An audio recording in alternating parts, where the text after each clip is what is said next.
राम राम। तो मैंने ये किताब पढ़ के ख़त्म करी है, रवींद्रनाथ की कहानियाँ, ठीक है, हिंदी अनुवाद है। तो इसमें एक कहानी है दृष्टिदान, ठीक है। सो वो मुझे अच्छी लगी, मतलब पता नहीं क्यों। सो इसमें ये होता है कि एक बच्ची होती है, बालिका, ठीक है। उसमें उस वक़्त के बंगाल में जल्दी शादियाँ हो जाती थी, ठीक है, 15 साल तो काफ़ी हो गया, ठीक है। तो उस वक़्त वो जो बच्ची थी वो उसमें शुरुआत ऐसी होती है कि मैं बचपन में शिव पूजा करती थी, ठीक है। मैंने कई व्रत उपवास रखे ताकि अच्छा पति मिले, ठीक है।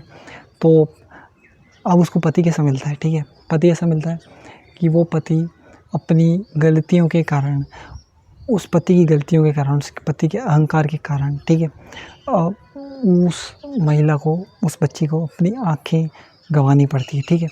आँखें गँवाने के बावजूद, ठीक है, और काफ़ी दुःख झेलने के बावजूद, ठीक है, वो किस तरह से, एक तो फर्स्ट थिंग वो ईश्वर को नहीं छोड़ती है, नहीं त्यागती है कि यार मैंने तेरी पूजा करी। वो कॉन्ट्राडिक्टरी है ना कि वो शिव की पूजा कर रहा है अच्छा वर मिले ताकि, बट उसको ऐसा वर मिलता है जो जिसकी गलतियों के कारण उसकी आँखें चली जाती है, ठीक है। फिर उसके बाद ऐसा होता है कि वो हस्बैंड जब आँखें चली जाती है तो उसको होता है गलती का एहसास।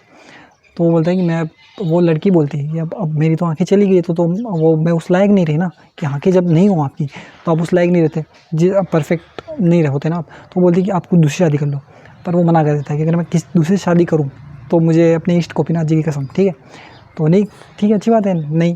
फिर उसके बाद क्या होता है, वो महिला जैसे समय बढ़ता है वो निपुण हो जाती है, बाकी चारों इंद्रियाँ अच्छे से काम करने लग जाती है, ठीक है। तो वो हो जाता है, ठीक है।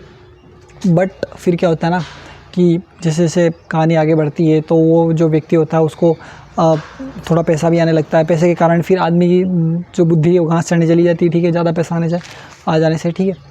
तो फिर जो है ना फिर वो उसको जो मोह भी होने लगता है, ठीक है, कि यार ये इनसे मैं कहाँ बात करूँ, क्योंकि वो she lost her eyes and she was वो बहुत ज़्यादा ही मैच्योर हो गई थी। मैच्योर मतलब जो जिसके साथ इतना खतरनाक हो जाता है ना, तो वो उसको मैच्योर होना ही पड़ता है, ठीक है। तो शी वाज़ मैच्योर, तो फिर उसको लगता था कि यार मैं इससे कुछ भी बात करता हूँ तो उसका इतना मोह है नहीं इन चीज़ों में, ठीक है। She was devotional I think, और यथार्थवादी थी वो, इनका उसको इतनी चीज़ों से फ़र्क नहीं पड़ने लगा था। तो फिर वो सोचता है कि उसके मन में आता है दूसरी शादी करनी चाहिए, ठीक है। क्योंकि किस तरह से वो वहाँ पे खेल रचता है, ठीक है, कि ताकि विथ इनोसेंस वो दूसरी शादी कर सके, अपना चरित्र गंवाए बिना, ठीक है। पर उसे बस सब समझ में आता है, ठीक है। वो झेलती जाती है, ईश्वर से कभी-कभी शिकायत करती है, बट फिर भी ईश्वर से जुड़ी रहती है, ठीक है। फिर अंत में क्या होता है ना, जब उसका पति शादी करने जा ही रहा होता है ना, तब उसे साफ-साफ वो बोल देती है। पहले उसे सब समझ में आ रहा होता है कि वो क्या प्लानिंग चल रही है। साफ-साफ बोल देती है, अगर तुमने शादी करी ना, तो शायद ऐसा कुछ वो बोलती है कि अगर मैं सती हूँ ना, तो तुम्हारी शादी नहीं होगी। और जो दुल्हन वो सोच रही थी कि उस लड़की से शादी, वो लड़की आई थी, उस लड़की से उस महिला का अच्छा समय मतलब मिला था उसको, ठीक है। वो जो होता है कि भाई वो लड़की मर जाए, अगर वो भगवान से प्रार्थना करती है कि मेरे पति को ये गलत काम करने से रोको, और फिर वो बोलती है कि भाई अगर मैं सती हूँ ना, तो और अगर तुम मुझसे शादी करने जा रहे हो तो वो लड़की मर जाए। इतना थोड़ा सा नेगेटिव पॉइंट आ जाता है इसमें। पर फिर क्या होता है ना, एंड इतना बुरा नहीं किया उसके साथ भगवान ने, कि जो लड़की जिससे उसका पति शादी करना चाहता था, वो लड़की जो उस महिला की दोस्त अच्छी संगिनी बन चुकी थी, कुछ समय के लिए वो घर रहने आई थी, क्योंकि प्लॉटेड था ना, उसका पति ने और उसकी बुआ सास ने मिलकर प्लॉट करा था कि उस लड़की से उसके पति की शादी करवा दिया जाए, ठीक है। तो ये प्लॉट था, बट फिर उसको जाना पड़ता है। वो she was not interested in marrying him, ठीक है। सो वो चली जाती है। देन फिर एक दिन पति उसका उठ के जाता है, शादी वादी, उसके नौकर आके उस महिला को बताते हैं कि भाई शादी करने जा रहे हैं, ये ऐसा कुछ बन रहा है, ठीक है। तो फिर वो गुस्सा होके फिर वो ये बोलती है कि सती हूँ तो मर जाए।